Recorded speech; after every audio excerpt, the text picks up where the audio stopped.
네, 문재인 정부 출범 한 달 동안 북한이 5번의 도발을 감행했습니다. 이런 가운데 북한 노동당 기관지 노동신문은 논설을 통해서 대륙간 탄도미사일 시험 발사 시기가 머지 않았다고 주장하고 나섰습니다. 네, 이 시간 박희락 국민대 정치대학원장, 박원곤 한동대 교수와 함께 자세한 내용 짚어보도록 하겠습니다. 어서 어서 오십시오. 오십시오. 안녕하십니까. 예, 안녕하십니까.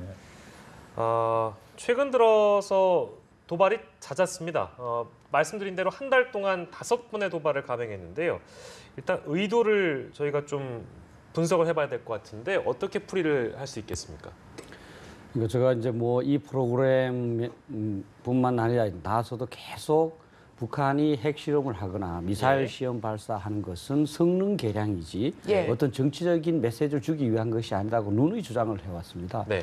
그래서 결국은 이제 이거를 통해서 미국을 공격할 수 있는 능력을 확보하겠다는 것이고 예. 네. 그 목적은 한미 동맹을 균열시키겠다는 겁니다. 왜냐하면 예. 만약에 미국이 한국을 지원하면 미국 본토를 공격하겠다고 위협할 수 있기 때문에 예. 그리고 그 더 한꺼풀 더 들어가면 결국 그렇게 하는 목적은 우리 국민들 중에서 믿지 않는 분도 있겠지만 결국은 전 한반도 공산화라는 예. 북한의 이제 그 지금까지 유지하는 목적 달성을 위한 것이 아닌가. 그래서 예.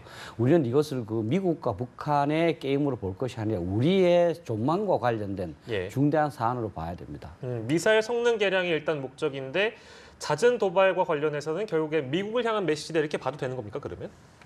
미국을 향한 메시지가 아니라 성능을 개량을 해서 예. 미국으로 하여금 한국을 포기하도록 만드는 거죠. 왜냐하면 미국이 한국을 지원을 하면 미국 예. 본토를 공격하겠다 하는 거죠. 네. 그러니까 그 성능을 개량을 해야 되는데 그 성능 개량에서 확신도를 갖기 위해서 예. 계속적으로 하는 거죠. 예. 근데 이제 지금은 이제 ICBM만 남았고 나머지는 뭐 아시겠지만 이제 예. 뭐 12일 날에는 이제 하와이와 14일이 5월 14일, 5월 14일 하와이 알래스카까지 쏠 수 있다고 우리가 판단되는 예. 한 5,000km의 이제 그 미사일 시험을 발사를 했고 그거는 아마 ICBM 가기 위한 전 단계 아니겠습니까? 그죠? 예. 그다음에 이제 21일에도 이제 그 우리 2,000km 정도 된 중거리 미사일 했고 네. 네. 그다음에 27일에는 이제 지대공이죠. 그죠? 그다음 29일에는 이제 중요한 게 지대함 탄도 미사일 항공모함을 예. 대비해서 그다음에 이제 지난 6월 8일인가요? 예. 그때는 이제 7일이죠. 그 지대함 그 뭡니까 그 순항 미사일 예. 이렇게 해서 결국은 이제 미국을 우리 한국으로부터 떼내려는 그런 그 성능을 계속 확신을 하고 발전시키고 나가는 거죠.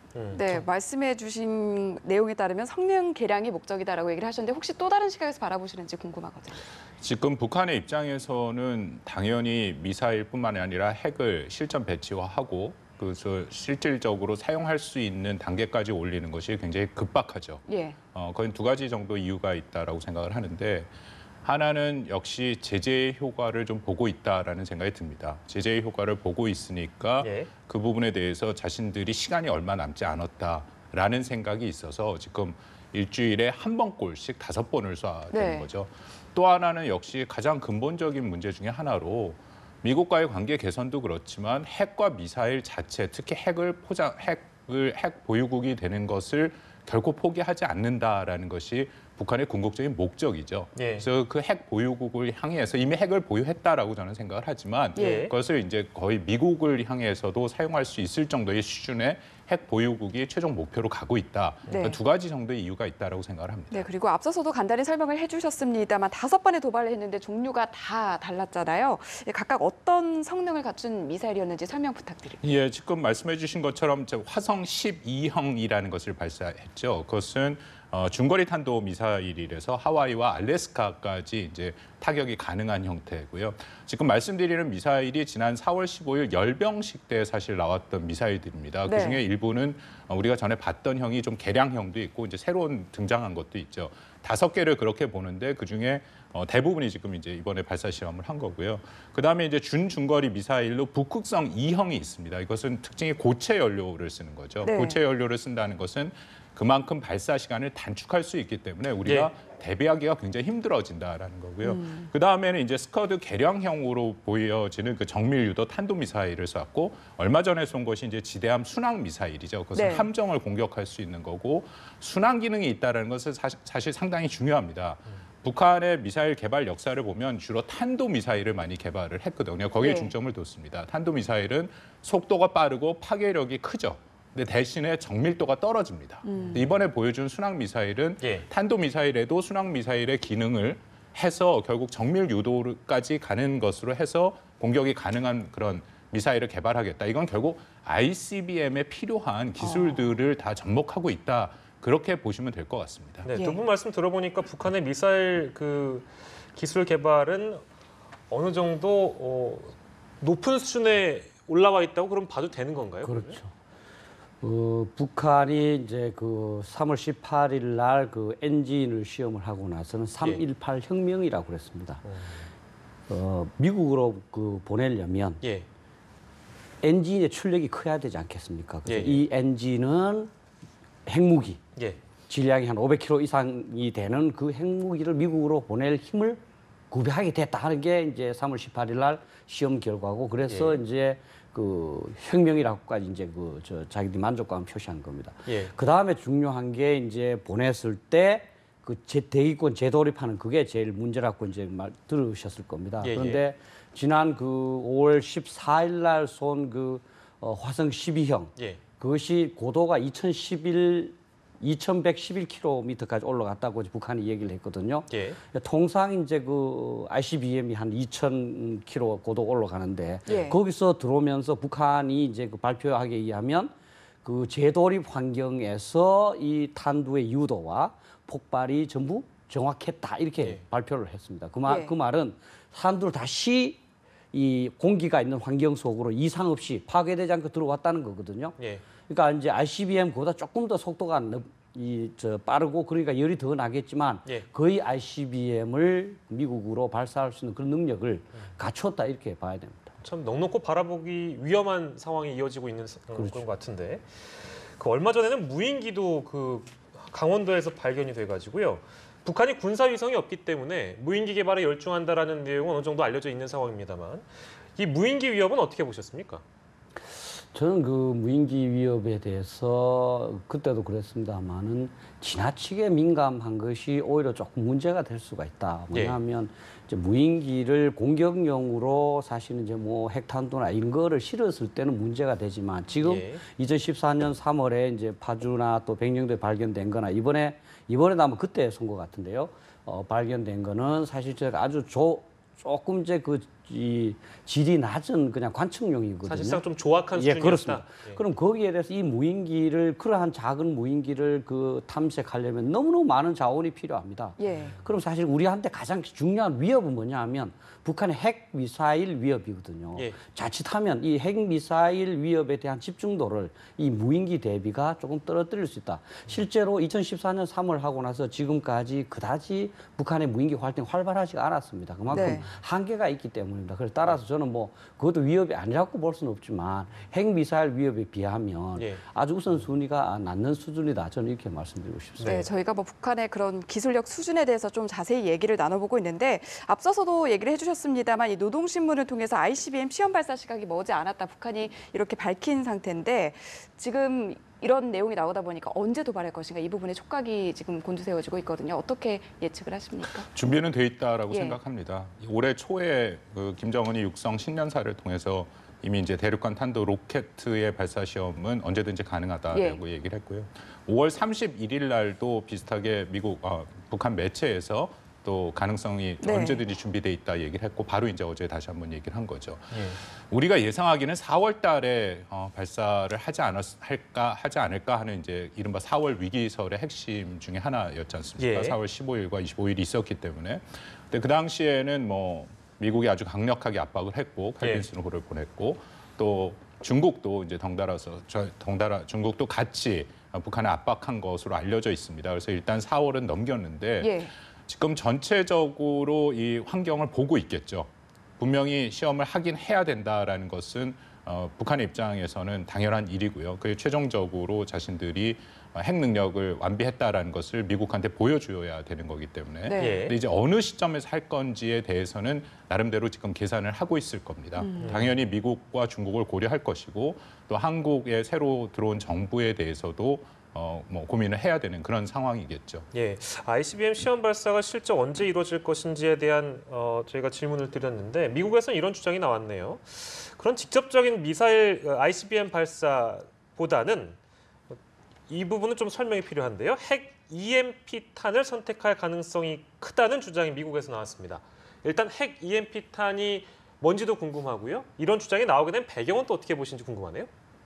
그러니까 EMP는 영어로 말하면 Electromagnetic Pulse라 그래서 예. 처음에는 몰랐는데 핵이 터지면서 거기에 이런 그 전자기파가 나와서 예. 전자 장비를 이제 무력화시킨다는 걸 발견하게 됐습니다. 네. 그러다 보니까 그러면 북한 입장에서 보면 이 인명을 살상하는 것은 너무 전 세계의 어떤 그 공분을 살 수가 있기 때문에 그렇습니다. 네. 인명을 안 죽이면서도 예. 상당한 피해를 끼칠 수 있는 요즘 대부분 전자장비지 않습니까, 그죠? 예, 예. 이런 걸 사용하지 않겠느냐 하는 그런 그 뭐 관측이랄까 추정입니다. 근데 저는 조금 이제 이것을 조금 위험하게 생각하는 게 물론 예. 그럴 가능성도 있습니다. 그러나 저는 기계가 고장 나는 것은 예. 기계가 고장 나는 사람은 죽지 않습니다. 예. 근데 이 사람이 수십만, 수백만이 죽는다는 것은 기계 고장하고 비교할 수가 없습니다. 예. 그래서 우리는 예를 들어서 이 핵폭탄이 사람한테 터지는 것을 막아놓고 그다음에 EMP-탄까지도 막자. 이거는 맞는데 예. 핵폭탄으로부터 사람을 보호하는 이건 안 하고 EMP-탄부터 먼저 거론하는 것은 저는 조금 위험하다 이렇게 생각합니다. 그리고 이분이 옛날에 이제 뭐 CIA 국장을 하신 분이고 그래서 저는 네. 그렇게 뭐 이분의 관측이나 울씨나 이분의 관측이 그렇게 신빙성이 있다 저는 그렇게 생각하지는 네, 않습니다. 어찌됐건 뭐 핵 EMP-탄이든 신형 ICBM 발사든 북한이 이렇게 도발을 한다면 미국에서는 어떻게 나올 것으로 예상하십니까? 뭐 6차 핵 실험을 한다든지 ICBM 발사 실험을 하면 이른바 금지선을 넘는 거죠. 네. 지난 4월 위기설 때도 미국이 전력 투구한 것이 그것을 막으려고 한 거였고요. 네. 만약에 6차 핵 실험과 ICBM 실험을 하면 사실상 ICBM이 성공할 경우에 예. 사실상 미국의 타격 능력을 북한이 보유하게 되는 겁니다. 그래서 만약에 정말 그런 시험을 하게 된다면 예. 예. 당연히 뭐 미국의 입장에서 아주 강력한 초강수를 두겠죠. 우리가 지금 쉽게 먼저 생각할 수 있는 것은 이른바 세컨더리 보이콧, 아직도 갖고 있습니다. 사용하지 네. 않았던 세컨더리 보이콧을 활용할 거다라고 생각을 하고요.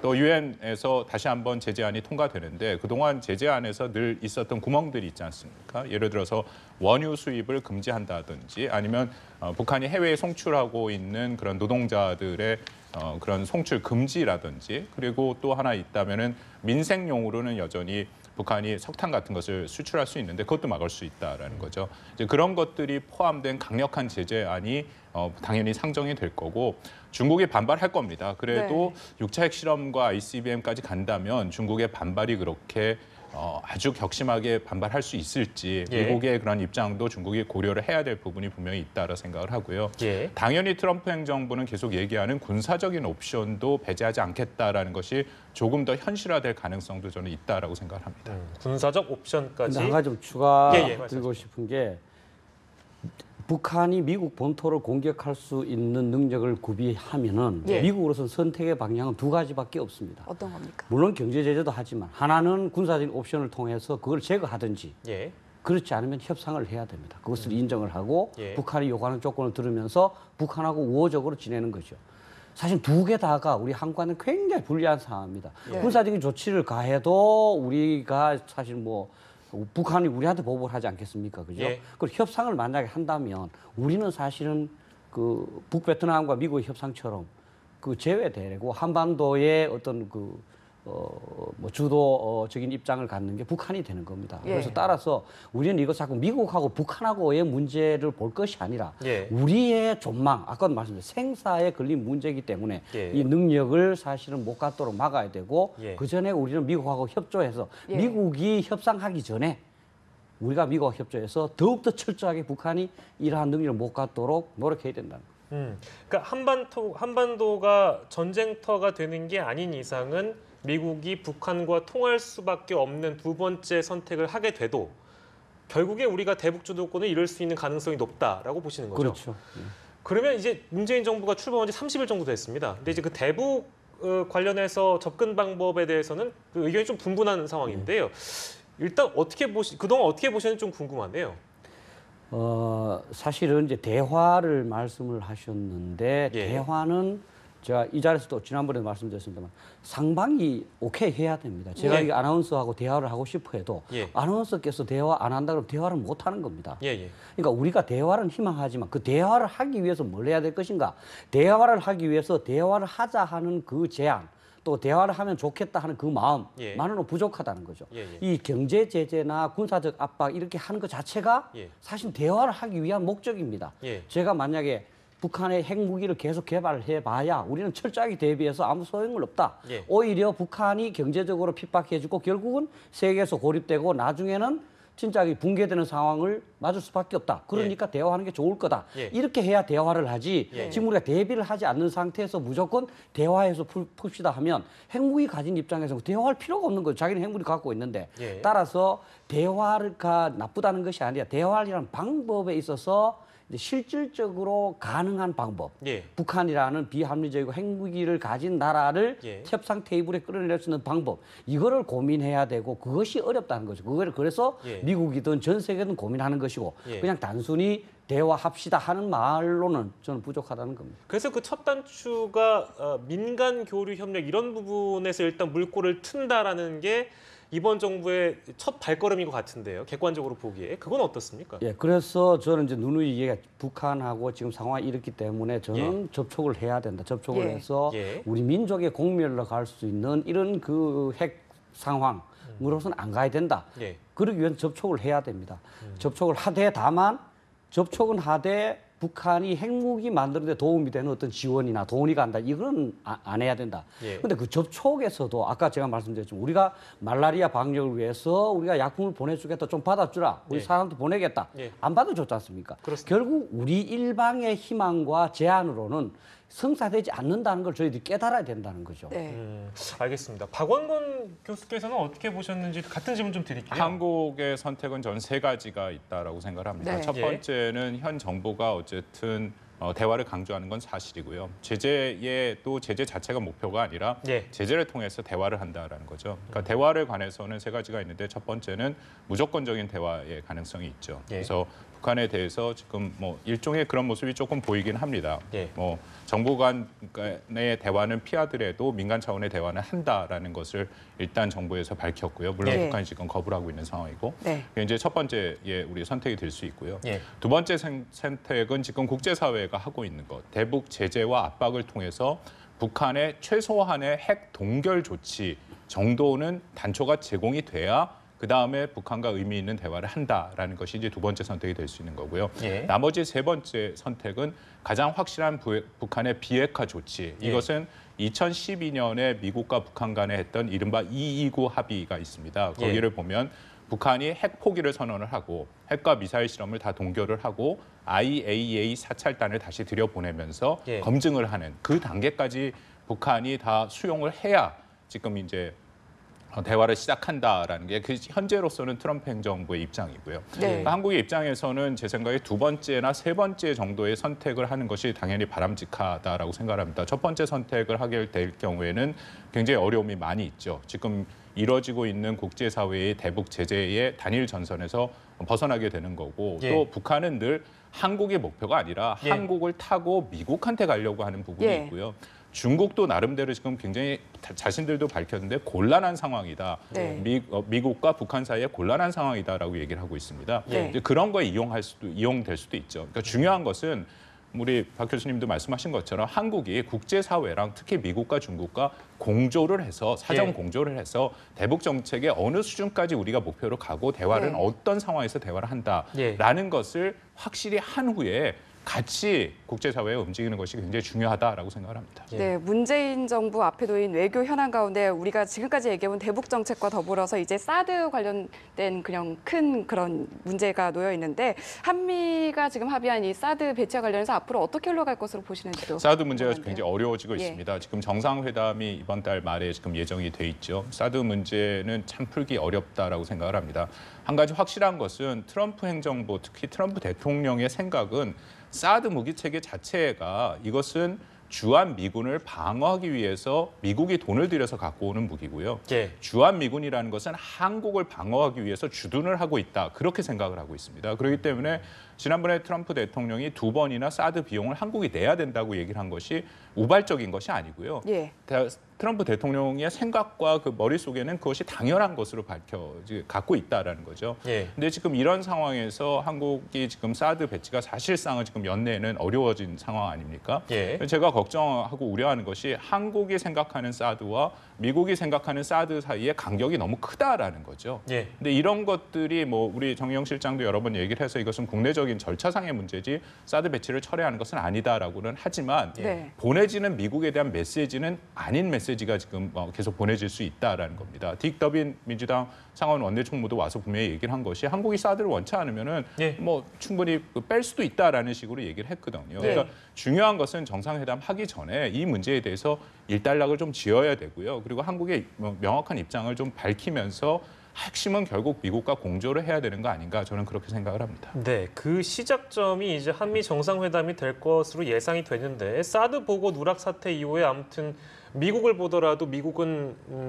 불만인 기색이 드러나고 있고 중국은 외교적으로 압박 카드를 꺼내야 되는 상황인 것 같은데요. 뭔가 절충안이라는 게 있겠습니까, 교수님? 어떻게 보세요, 개인적으로? 우선 한 가지 설명드리고 싶은 것은 중국이 이제 뭐 우리한테 하루아침에 요구한 게 아닙니다. 계속적으로 요구해오고 있습니다. 그럼 중국의 요구를 수용하는 것이 과연 좋은 외교, 잘하는 외교인가? 예. 뭔가 중국을 설득시켜서 우리가 바라는 방향대로 하는 게 잘하는 외교지 중국이 그 사드 배치하지 마라 하는 요구를 어떻게 하면 모면할까 이렇게 생각해서 저는 안 된다고 봅니다. 그러면 예. 중국한테 설명을 하고 이건 방어무기다. 예.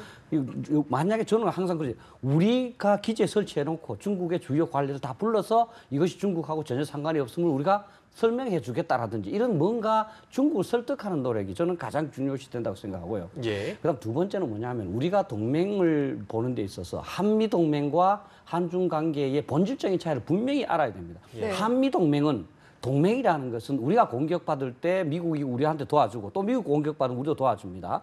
그래서 우리와 생사를 같이 한 전쟁 공동체입니다. 그래서 6.25 때 같이 싸웠지 않습니까? 예. 그러니까 동맹의 필요성은 사실은 이제 이 군사력을 우리가 이제 한미 상호방위조약 4조에 의하면 배치하도록 다 허용을 해준 겁니다. 예.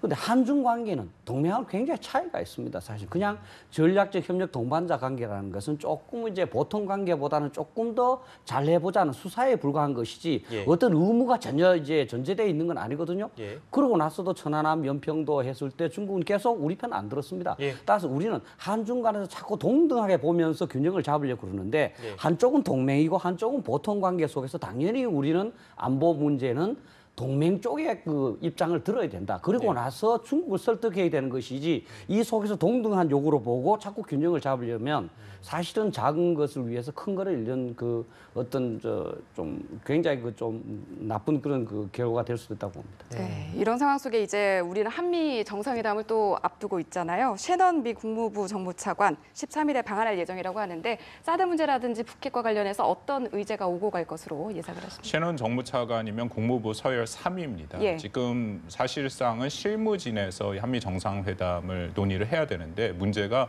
한국 정부만 문제가 있는 것이 아니라 트럼프 행정부도 문제가 있습니다. 네. 이 문제를 담당할 실무 책임은 미국 국무부 동아태 담당 차관보, 국방부 동아태 담당 차관보인데 둘 다 공석이고요. 주한 미 대사도 아직 임명이 돼 있지 않습니다. 예. 한국도 마찬가지로 지금 외교부 장관과 그 라인들이 아직 준비가 안 돼 있죠. 예. 그렇기 때문에 지금 조금 고위층에서 오고 가고 하고 있는데 셰넌 아마 정무차관이 와서 한미 정상회담과 관련된 의제에 사전 조율을 하는 그런 목적으로 온다라고 생각을 합니다. 네, 말씀드린 것처럼 이 조율할 수 있는 문제가 조율해야 되는 문제들이 굉장히 까다롭고 네. 굉장히 어려운 문제들인 네. 거죠. 사드도 그렇고 우리가 계속 얘기를 나눈 북핵 문제도 그렇고 분명히 한국 정부와 트럼프 행정부 사이에 인식의 간극의 차이가 있다라는 건 인정해야 되는 거거든요. 그것들을 어떻게 이런 짧은 시간 내에 지금 서로 조율할 수 있을 것인가에 대해서 많은 우려가 되고요.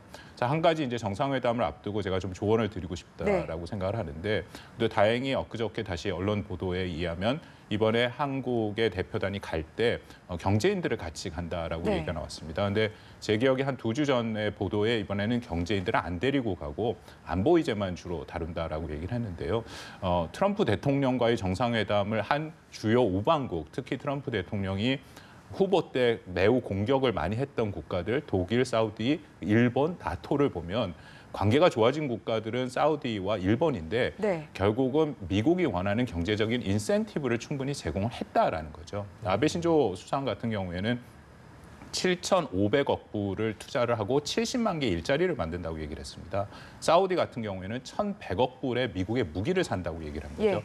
물론 그렇다고 지금 우리나라가 없는 걸 만들어낼 필요는 없는데 예. 북미 자유협정도 지금 재협상에 들어가는 상태에서 한국 기업도 미국에 대한 직접 투자가 불가피한 상황에 와 있습니다. 그리고 뭐 예를 들어서 몇몇 기업은 이미 그런 투자 계획을 갖고 있고 발표를 했고요. 예. 그러니까 그런 것들을 잘 모아서 수치화해서 예. 미국한테 먼저 트럼프 대통령한테 보여주면 예. 네. 나머지 어려운 안보 문제들을 조금 풀어가는데 수월하지 않을까 하는 생각이 듭니다. 안보를 경제로 풀어보는 해법까지 조언을 잠깐만 좀 짧게 한- 좀 부탁드리겠습니다. 사드 관련해서 이제 저는 사실 가장 중요한 게 이제 이 대통령께서 이 문제를 진짜 심층적으로 한번 들여다보고 국방부 관계자나 여러 기술자 전문가들을 모아서 진실을 정확하게 파악할 필요가 있다는 것이고 예. 또 두 번째는 지금 이제 국방부 장관이 아직 내정자가 지명이 안 됐는데요. 그렇습니다. 이 문제는 국방부 장관이 주도를 해야 됩니다. 따라서 조기에 국방부 장관 내정자를 발표를 해서 그 예. 내정자와 이 대통령께서 긴밀하게 협의를 해서 재판상 결정한 다음에 정상회담에 임하는 게 좋지 않을까 저는 이렇게 생각합니다. 네, 지금 국면에서는 국방부 장관의 인선도 굉장히 중요하다는 말씀까지 저희가 들어봤습니다. 오늘 두 분 모시고 함께했는데요. 박휘락 국민대 정치대학원장, 박원곤 한동대 교수와 함께했습니다. 두 분 감사드립니다. 고맙습니다. 감사합니다.